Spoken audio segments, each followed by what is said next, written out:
Well,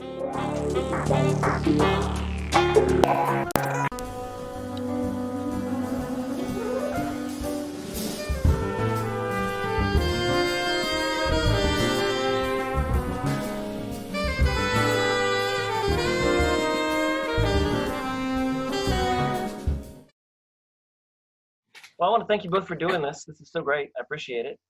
Sure. Taking the time while we're all here. You're in Austin. Are you in Montreal, Christine? Yes. Yeah. I'm in Burlington. So.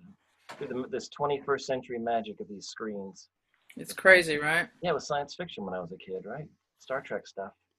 But here we are. Here we are, teleporting to each one another's offices. I'm trying to get some of my clutter out of the background here so it doesn't look so crappy. Well, it's like a busy person's office. It's not like a, believe me, you don't want to see my kid either. I gave up today, personally. So I'll tell you, about a week ago when you agreed to do the interview, I started listening to your to the music again, like intently, and I've just had the best time listening to both your stuff. In this time, I've just found different layers and different depths to it, and my idea was to sit and write questions, and I just listened. I thought Infinitude especially just been killing me. Like it makes me misty. It's just that record came out so silences beautiful. and these depths to it that just like I just find so profound right now. I loved it when I listened to it the first time, but I just find like digging deeper. I've listened to it probably at least half a dozen times and just finding crazy spaces in there and just Thanks, Steve. Sort of vastness within even not that big an ensemble, right? But there's like a sort of vastness to the sound and the music. So just thank you guys for that music. Well, thank you, and thank you, Ben Monder, for creating such a palette of sound. Yeah. I play the guitar. There's my guitar back there, and he frustrates me terribly when I hear him. Oh, he frustrates all of us. Yeah. Where's that coming he from? mystifies the average guitar player. Is pretty mystified by Ben Monder. Yeah, well, in a way, it's not frustrating because I couldn't even begin to think of that. Let alone, it's not like it's like, oh, if I practiced, I could play that. I couldn't think of what he's playing. I would not think of the notes that he puts together, the sound that he gets. It's crazy to me. So yeah. So let's start with the obvious, easy question. How are you guys handling this whole being caged up? Is it not literally, figuratively? That was a bad phrase. How are you handling this particular phase where there's no work to go out to and no leaving? And so, do you find yourself able to write and able to do things and focus in that way, or not? It's been split 50-50 with the artists I've talked to. Chrissy, you want to go first? You're in a less traumatized country than I am in right now. Well, we all have our stuff, it seems. I have to say Montreal is a little New York on the COVID complete wipeout of services as opposed to the rest of Canada. We are the worst hit place, but you know what? It's in the perimeters of the healthcare and the old people. So in a sense, I'm not so freaked out where I am. It's I feel like I'm in a very safe space being in the middle of the city. It's been the edges that get hit, where the workers are that don't get paid enough. That's been the big problem. So they actually hired 10,000 people today to work in the healthcare. They got 50,000 people applying in a day here. I was shocked. That's a shocking number. In a good way. I'm like, oh my gosh. Yeah.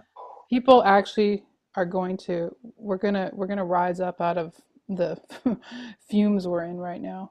But aside from that, for me, it was, I think it's kind of like you go through some cycles with this situation, which the first one was complete shock that our life is stopping and everything immediately in front of us stopped. I had 20 flights I had to cancel in a moment while I was thrust upon teaching online for 2 weeks at McGill University, or 3 weeks. Not as long as Ingrid. Ingrid got more used to it. But just this complete upside down happened. It was like they shook the thing, and that's what happened here. We were still dealing with winter too. So it's both snowed and been 93 degrees here in the last few weeks. So. Yeah, it's crazy. And then the next phase was this honeymoon. I was like, oh, I'm in my house. I get to clean it, and I get to write, and I get to to focus on music actually. And then it became, and also I got some projects coming in that were things I could do at home. So that was really actually quite enlightening and helpful to my brain because I continually had some deadlines with putting out new things. And then for myself, I kind of made it a purpose to try to write quite a bit at the beginning. Now I have to go back and expand it. Have you taken some time off since you started, you mean? You said in the beginning, have you not been writing? Mm, there hasn't been really time off. I have lists of things to do still. The thing I miss, I guess, is not being able to interact live in the moment. I think that's the hardest part. But I do get some solace and happiness and this feeling of positive forward motion when I get to work on these sort of recording projects, which Ingrid and I just did one, and even just trying to see how the future might be if we're all this much apart and we can't physically get together. What are our options of getting that feeling back, or that feeling of the moment that we had before it stopped, of being in a room together? And then does the moment just pick up where it left off? That doesn't seem very likely either, right? It seems like something's got to be different when we all come back. Well, But things I don't will know be what that, different, won't they? yeah, I don't know what that looks We like. don't really know, do we? Yeah. I mean, we're still waiting to see how that will unfold. Thank goodness it's summer right now because I think Yeah. we'll be able to play in small groups and be very community, like Ingrid's been doing, very within your neighborhood. Don't spread out unless it's necessary. That's right. We And won't is be it playing outside necessary? today because it's raining. Yeah, it's kind of cold here. Had you been I've playing been outside? really, yeah, I've been really lucky, Steve. What happened with me, I think it's the nature of playing trumpet too, is you're expected to stick your bell out the window and do the bugle call every Of night at course, 7. perhaps, yes, yes. So once that became the tradition of what was happening in the city, I started to stick my horn out my window and come up with different songs to play after I would do the 7 o'clock call, and then all of a sudden these people started showing up, and now they're every day. There's one family in particular that doesn't matter what the weather is. They're at the bottom of my window, just waiting, like, ah, what's she Oh gonna my play goodness. today? So Oh, that's amazing. That is amazing. I They're play gonna, like a 3 minute to 7 minute concert by myself if it's a window concert. But then sometimes John and I'll set up on the front porch with a cajon or a snare drum and ride cymbal and just play for 15 minutes. And then when we really stretch, we have Alex Smith, who's my neighbor, come up with his organ, or Nate Radley, the great guitar player. He's living down the street. Or the other day we had all four of us, and we set up, and the neighborhood shows up and social distances or goes out on their decks because we're on this kind of platform. We're on a hill, and everything goes down. So we're providing a service. Yeah, you That's what are. has really, really changed my perspective on being a musician. It's so not about me. It is so not even about us when we play together. It's a much greater thing that I always kind of understood. You get that feeling when you play for an audience and they're just like, you got to take them on a journey, and oh yes, your art was so important and so wonderful that it took them there. But now it's more about, yeah, there they are. They got out of their house. They stepped away from their news. They stepped away from their Facebook and Instagram, and they're standing there and they're staring at me and waiting for something relevant to come out of my bell. That's fascinating. I've been hearing that a lot, that it's defining artists' relationship to their audience in a pretty Hmm. profound way. I've been hearing that repeatedly, talking to And people. then of course, the other thing Christine was mentioning, we're doing different recordings and online things. I'm noticing now that is becoming saturated. So on the other hand, there's too much. hmm I So agree with this that. this time needs, I think we all need to step back. Yesterday was interesting, right? The blackout of all the Sure. media, as controversial or confusing as it was, to me it was was a moment of reflection where we absolutely need to slow down and Hmm. stop talking, stop playing, That's stop true. spinning, just I guess it's listen so to hard when our everything's own on fire, voice. right? It's so hard to stop talking when everything's It's hard to stop talking, but I don't think we really know the answers yet. So I for think, sure. and as musicians too, For me, I don't have any answers right now. I just have to make sure that what I'm playing at this point is appropriate to the times. And I can tell you right now, there's the white singer-songwriter songbook. As much as there's protest songs in some of it, it's not really speaking to me the way Aretha Franklin is. Nina Simone.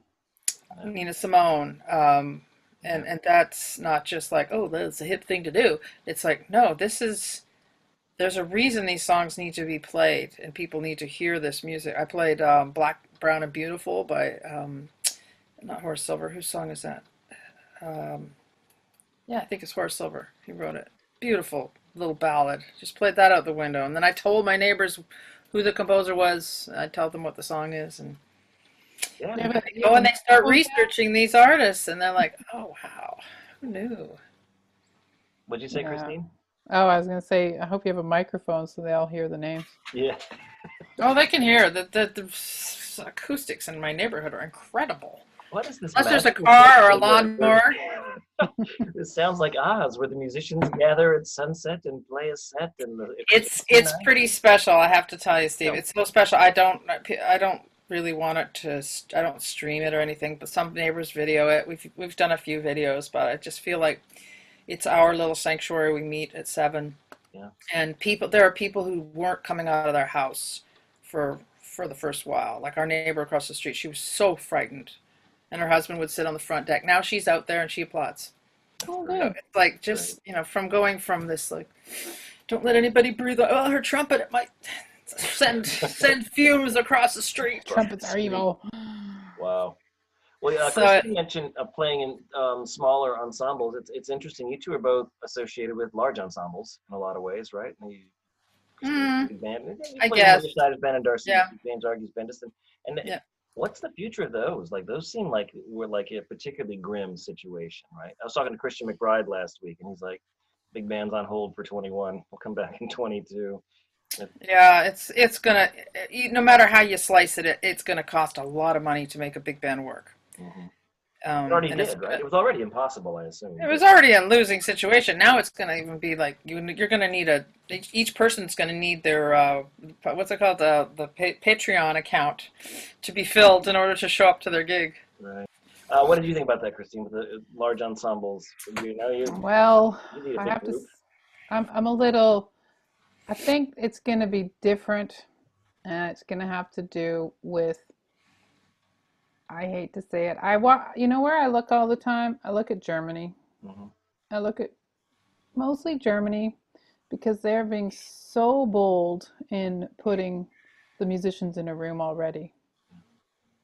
And I think Canada, because of hopefully, I mean, the artists are really making their voices heard up here in terms of, um, hey, what are you doing while COVID's on? You're watching TV. You're soaking up all the stuff we've been building and creating, because now you have time to do it. Now you're going to have to support us a little stronger. So I'm noticing there's a lot of movement toward government even supporting the arts more here. And the people that are organized, which are the symphonies, of course, I always look at them first, they are gunning. They're gunning to put it together.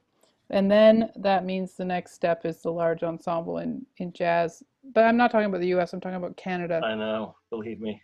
And it's a very different situation. I have people, I can see them, I'm like, oh boy, they are busy bees trying to figure out the first steps. And if it comes down to putting the band in the room to be able to execute new music out of this, I think it will happen. It's going to just take a lot of work and a lot of getting the political front to support this activity, which is these big rooms that are sitting there. They want those to open. Believe me, I know. I have a big room just sitting there. Yeah, how's your big room doing? It's dark and empty, There was a flood yesterday because of a big storm, but we, so clean that up. Oh no. Yeah, it's dark and empty for the foreseeable future. I feel like my current job is to create a set of fictions that I will then throw away next week to replace with another set of fictions, like when we're going to open up and what it's going to look like. And it feels like the big room especially just feels particularly. I have a smaller room where it feels like I might be able to do some things here and there with smaller audiences. Where you play, Flynn Space. Yeah. But the big room, I don't even know what to do. Just the cost of doing business there is high. It's a union crew, which I love, Yep. and if we have to go at like 20% or something, it's just there's no real magic bullet that can come in and play a room like that for 20% of the audience and not have me hemorrhage money. Right. But that's where I wonder if the restructuring will happen at a state or community level where they're going to go, well, what are we going to do with it? Yeah. Let it rot? Yeah. Or, how will things be broadcast out of it differently? There might be a new investment that occurs with technology and with audience building, Right. I think we'll see which a lot of that. I still think the musicians hopefully get to be in a room together at some point and in a larger number rather than, although I really am, I think Ingrid and I are lucky because we can go between 2 people, 1 person, 3 people, 4 people, up until as big of an ensemble size as we want, because we're creating, we'll work with what we have, but it's up to, I guess, finding the means of literally broadcasting the music. Right. Yeah, Live. we all have our own home radio stations now. That's what Yeah. it is. It's true. And And and, and I it's agree with Ingrid too that being on the social media platform, it's exhausting and I don't think it's the answer. There's a fatigue for sure. I know. Yeah. It's a whole screen fatigue. I think everybody's feeling it. that's why I'm wearing my blue screen glasses. You two are not. You need to get Oh, them. I have them. It actually helps exponentially. Really? And the investment they're not expensive, but I recommend everybody to get them. Okay. It takes the sting off of. It actually makes it pleasant to stare at the screen for a while, not too long. Wow. I always teach. I also, in my students and in my listening, this is where I think your format could work. Formatting music this way could work. Is if you treat this as like I'm looking away, but I'm engaged. Oh, I'm going to look back and take an impression. Like in a jazz club, you have to sit and you're expected to watch everything on stage. But if you look around the room, a lot of people are closing their eyes and their heads going back, and they're enjoying the experience. So if we can get our home studio radio stations on that level and get a few things going, it can be inspiring. I think as an alternative, it can work. I think when people have their eyes closed in a club, they're soaking in that atmosphere. I mean, there's a envelopment in the environment that you just don't get from a screen. Yeah. Yeah. They're feeling. I'm in my You're feeling basement. that. I agree. I'm not saying it's a replacement, but I think we have to really think long term on how we're going to make this work. Mhm. If we're in this for a while, and then when we come out of it, hopefully we have a secondary platform for keeping the music alive and keeping each club situation having its kind of like forum corner where everyone has a say and they maybe even learn more about the artists. Everything's so rushed. Like I think back on these concerts we did and how fun it is when you do I think we did a talk at yours at the Burlington Festival before, and what a difference that makes for the audience, just to give them a sense of what's about to happen. So now, of course, as a teacher, I'm doing a lot of teaching. I didn't really get to answer your question officially, but what am I doing at home? Well, I taught for about 4 or 5 weeks. I'm still catching up on some teaching and staying in touch with my students. And I'm doing a lot of workshops. I did one in Australia the other day. I did one in South Carolina. Like a lot of the gigs I had that were in my books that were canceled turned into be reduced fee guest artist appearances. Yeah, I had a few. As I did those workshops, I worked really hard to kind of connect with these people and make sure I heard their names, where they were from, and then I would play them music. But instead of going, yeah, hey, check me out, it was more like, and actually one of them was in Alaska the other day with a very eclectic group of people, folk singer-songwriters, and experimental musicians. And I said, let's just look at the score here.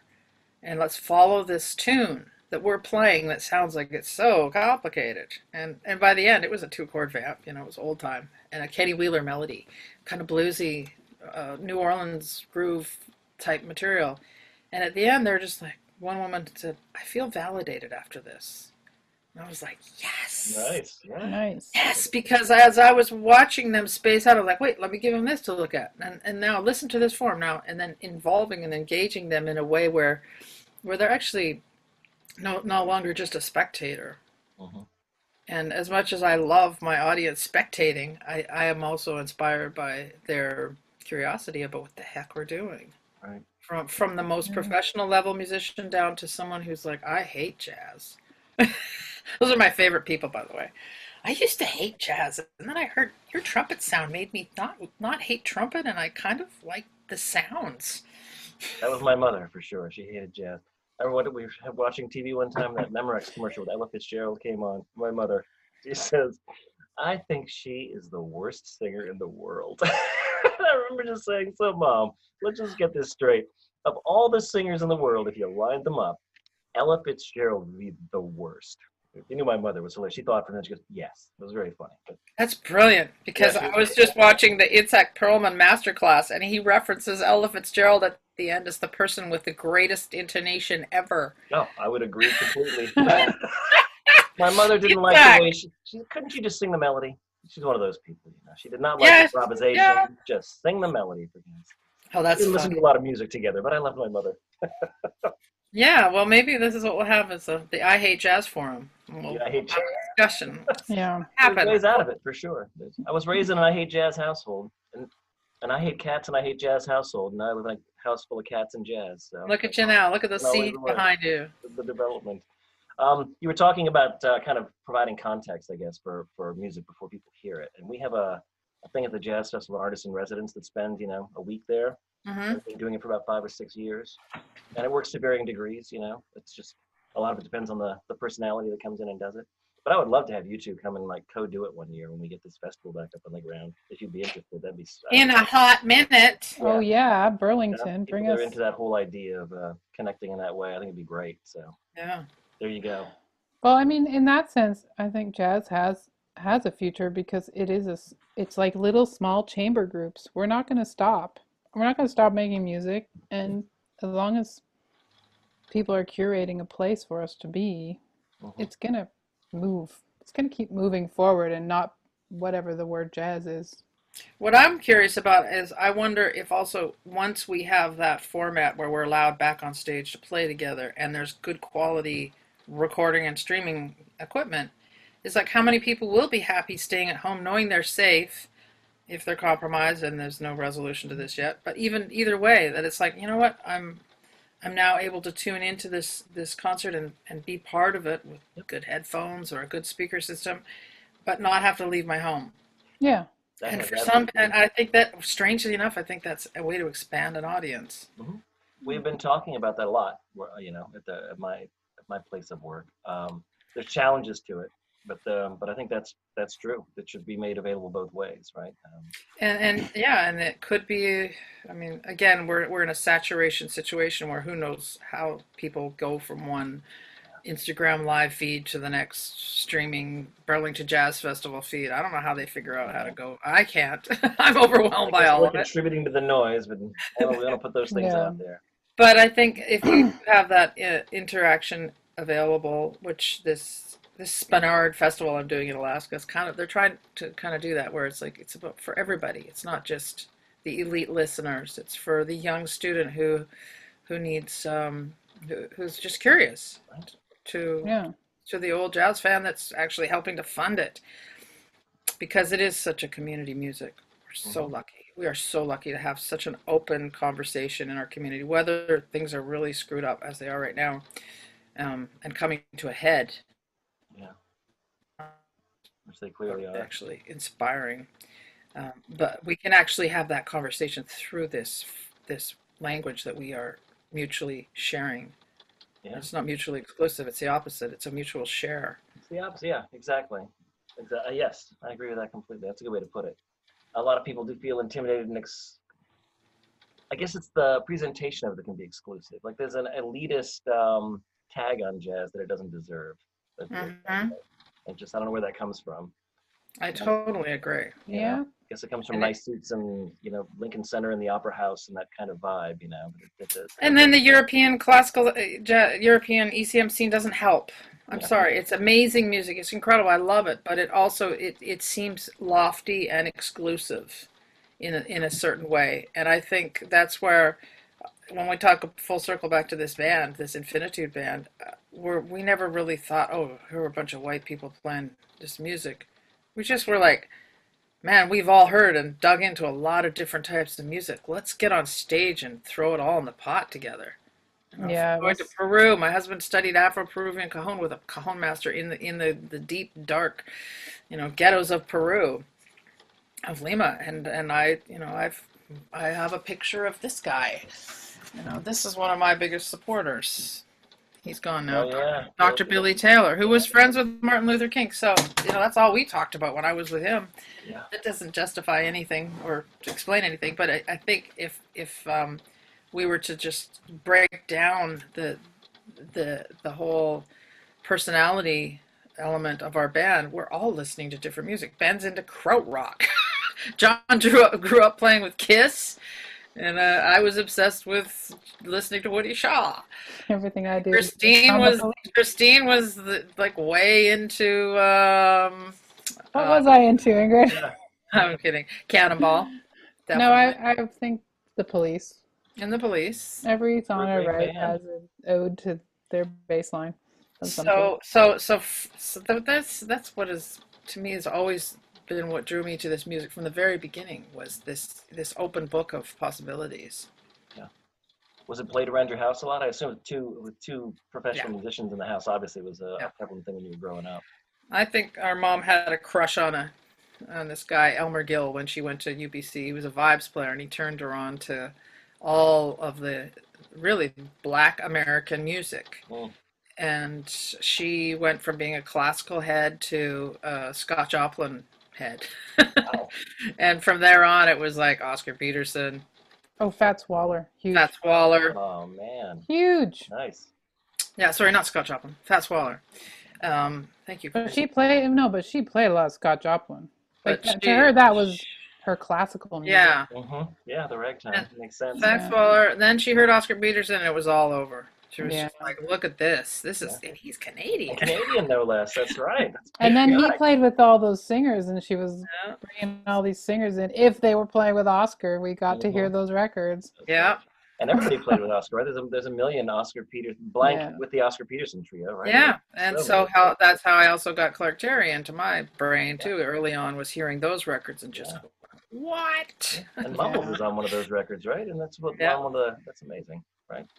Yeah. Delightful, beautiful music. Yes. That is beautiful music. So, and you're obviously playing from an early age as well. You're playing jazz from an early age. You're not like I don't know, back in Probably 80s. We had jazz. Mode. Our music programs, the main funding and focus went to the jazz. I Wow. just found a hilarious video that somebody sent me from when I was in high school, and they're interviewing these two, 80s feathered haired girls from my school, and there's footage of me playing when I thought I sucked, and I actually sounded okay. Yeah, yeah. Playing my flugelhorn, quoting Clark Terry, and I saw it's hilarious. I'll send it to you. It's funny. But what was amazing was listening to these girls talk. They're like, and we did fundraisers, we did bottle drives, we chopped wood. We chopped wood. I was like, yeah, you were chopping wood while I was out chopping wood. And it's so funny, but we really did. We raised all this money so we could go and play with our jazz bands in these jazz festivals across the country. Anything we could put in a pickup truck, we hauled off to make money with it. Including the Dixie Band. We put the Dixie Band in the back of a Exactly. pickup truck. We put manure, Dixie bands, and seaweed. Actually, there was even Seaweed, seaweed. yep. You can sell Bottles. seaweed? Yeah, you can sell it for the garden. Oh, okay. Yeah, makes Yeah. sense. What a rich childhood we had. I do recall. Everybody loves a high school jazz band, but during the jazz festival on the street, some of our free music, there's one stage, it's all for the high school bands, all of the Yeah. they come up and play for free, and those are always, um, the rewards are different, but it's always fun to watch. I remember hearing some of them. They sounded good. Yeah, they sound good, and the They're really enthusiasm good. is always outrageous, and they're performing in public, so that just Yeah. alone is so much fun, right? Community Sounds- support is everything, Steve. Yeah. It is. That's what, and Burlington's a Community, special community, place for that. community. Yeah, Yep. Burlington's a real special place for that. It's a small, it's a town of 40,000 people, which always kind of blows my mind because it's so much more culturally active than much bigger cities. Oh, it's amazing. And So cool. it's just vibrant with that, and it's part of our identity is the connection to the arts. And that's why I don't worry so much about the Flynn's long-term future. The short-term is concerning to me. Like, Yeah. keeping people employed and keeping the place vibrant. But long-term, I think the community would never let it slip away. We have a big endowment, and so we'll come back. I'm not worried about. It's all the short-term stuff. Yeah. I don't know if you guys have had a chance to watch the show that I sent that we're gonna rebroadcast, or if you have any memory of it from. I've seen it a few times and used it as a reference video for teaching because it's just so beautiful. Killer! It's such a great set. I watched that again last week. It blew me away. And again, it's the conversation between the audience and the artist we were talking about. Like that audience is wrapped in the beginning, especially. Like it's that you guys have a slow burn to start, and just everybody's into that. It doesn't have to come out and. It really kind of. I was proud of the audience as much as anything. Like, it's a lot of times with the slow burn starts, you'll feel a little shuffling or you'll feel a little restlessness, and everybody was so engaged from the start. Oh, that's great. Well, thank you for rebroadcasting it. Oh, yeah, it's a thrill. It's a great awesome. band. Was that the regular band, the regular quintet? That was a sub. John Coward was the sub, I believe. Okay. Yes, he's great. Oh wait, is Ben Monder on? No, there was no Ben on that gig. No. So we had John, you, me, and Matt Closey and John Weekon, right? Yeah. Yeah, it's a good band. And our children in tow, if I recall. Oh, yes? It's true. It does happen. Can't wait to do that again. I have to say, they're not used to being at home this long. Oh, well, yeah, my daughter is 16, so she's in her room most of the time, but she's not used to it either. None of us are. No, I think it's harder for the teenagers than it is for these kids. These kids are resilient and they're online and playing games and talking to each other and discovering that. It's she's really resilient, but she definitely is hungry for some in-person. Social birthday life. is on Saturday, so they want a socially distanced birthday with 2 friends come over. And 17 makes me feel ancient, but there you go. Well, happy birthday to her. She'll make it. Your kids raised near the stage? Is that how it works? Yeah. Come out on the road much? Oh yeah. Oh yeah. Well, this is the fun thing about being in my office. There's my daughter playing drums in a sound check with Ben Williams at the Monterey Festival. Oh yeah. Another magical gig. That was fun. Somebody recorded that. I have to get it. Apparently, that was a great gig. That was so fun. Certain gigs actually stand out with a long memory like that. Like you guys can shorthand and go, remember Monterey with Ben Williams? And it's like, oh, that was amazing. Yeah, and I remember our gig too because it was the Burlington gig. Yeah. It was great room, great audience, and great musicians. Yeah, I'm gonna miss it. It's supposed to start Friday, right? Usually this is my schedule, and this time of year, this week I'm in Montreal at the Circus Festival because Canada supports the arts and pays for me to go up there and go to all this crazy stuff. They just gave Cirque du Soleil $275 million so that they don't stop. Wow. Yeah, I don't know. People are pretty upset about this. Is what we talk about up here. Yeah. Did amazing. You give them $275 million? And then I always leave Montreal Friday morning and drive back to see the first show on Friday night. It's like my favorite 15 days of life But it can happen again next year. It's on pause. Your favorite 15 days are on pause. It's all going to come back. This too shall pass, Steve. Too shall pass. I agree. This 2020. Yeah. We're going to come out of this stronger than ever, and there's going to be some really, really positive change, I think, in the United States. That seems to be the vibe from everybody I'm talking to, even though everything's burning down on the TV screen with the news. I do feel like people, like you said, like we were talking about, rethinking the audience. I think audiences are rethinking their relationship to the arts. We're getting a lot of really positive feedback. Yeah. Hang in there, Steve, and Vermont, and Burlington. Okay. We love you. Yes. We all love you, too. We look forward to you guys coming back and playing here, and if something happens in February, if we do a show, I'll see you then, Ingrid. That'd be fun. Sounds great. And I just really hope that the audience that is watching this replay of this show is able to close their eyes and sit back and enjoy the whole entire journey through the music. This festival is really meaningful to the town, and so we've been playing it up quite a bit, this whole virtual version. I think we're going to get a lot of support for it. So that's fantastic. A lot of people watching. It was a really memorable performance. I mean, I just remember everybody was up, standing up by the end of it. Everybody was up and really celebrating it. So I'm excited to watch it again.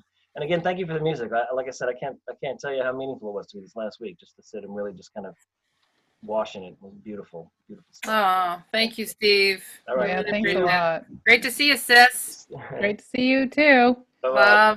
Love till the next time. Yes.